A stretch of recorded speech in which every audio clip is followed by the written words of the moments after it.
To start with the walkthrough for our Dentrix Connector application, when we visit our application on the dashboard, we will be able to see the statuses for the synchronization of the data which has been done.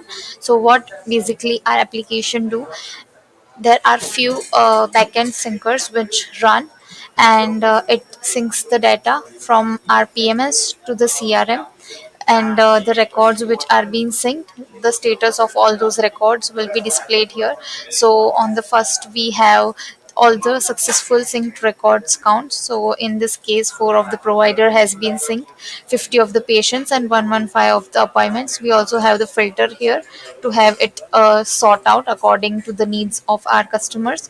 And here, when our sinkers might be running, in the middle there might be few queue data in the queue, so that will be displayed here in the pending list. And for the errors, if any of the data with any mismatch details or anything comes up, that will not be able to sync through, and it will face any errors which will be displayed here. And on clicking this, we will be redirected to our syncing error page. So here, once our customer visit, they will be able to see all the details that why this record has not been synced to the particular CRM account of the respective location.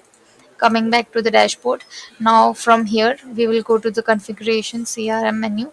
In this, for the step 1, we will have all the details of the PMS, allowing our syncer to start the configuration before starting the synchronization process. Here we will be requiring few details and the time zone. And on the step 2, we have all the modules which we sync for them from the PMS to the CRM. Here we have the options for the customization as well, for the sync all providers, and also if they want to only sync the selected ones, they can also select here and have the customization done. For the patients, we have the option to select the date from which date they want the patients of their PMS to be synced to the CRM initially.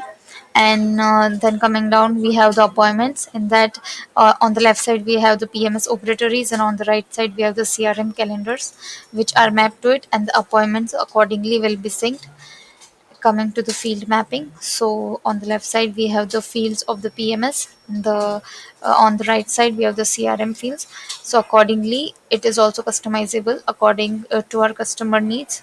If they want to map and change accordingly, they can do that. For the patients also, we have the same thing.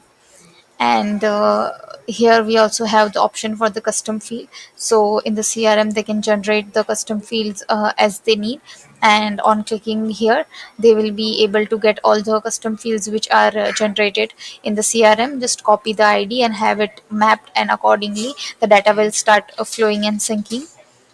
And we also have the same for the appointments as well. So this is how the field mapping works. And below it we have the sync error, which I already showed, and which has also the redirection link from the dashboard from the error records. These are the ones on the reverse flow, means from syncing from the CRM to the PMS, and these ones have faced errors by syncing from the PMS to the CRM. And other, we have the user guides for the configuration setup and everything. And one support view where our customers can pass their queries to get the required solution from us as ASAP. So yeah, this was the whole flow of our application. Thank you.